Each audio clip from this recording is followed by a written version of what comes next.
Sa mundong dagsa-dagsa ang mga tao, minsan na rin bang natapakan ang iyong pagkatao? Isa ka rin ba sa babaeng nawala ng karapatan, na sa apat na sulok ng bahay lang nakalaan? Ang mga lalaki nag-aaral at nagtatrabaho, habang ang mga babae nasa bahay lang at ang kilos ay limitado.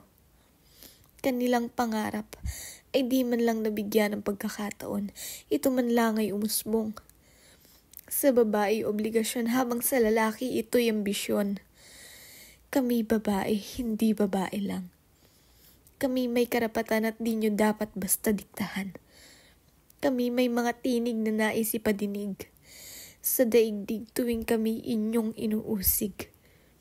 Ipinanganak tayong may kalayaan, pantay sa dignidad at karapatan. Bawat lahi, kulay, wika, rehiyon, kasarian, opinyon o anumang posisyon.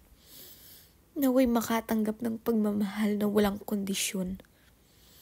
Panahon na upang makamit ang pantay na trato sa bawat tao ng walang paghihigpit. Na ang bawat kasarian ay magkaroon ng kalayaan.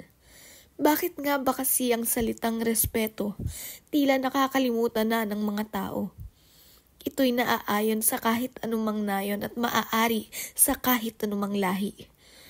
Respetong tila ba nababaon sa limot? Kailan nga ba muling may susuklot?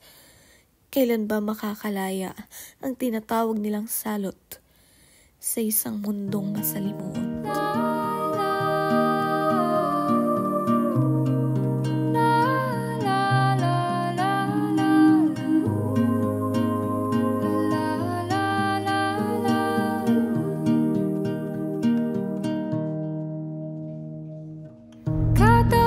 Sa lupa'y para akong inaalon at nalulunod sa batikos ng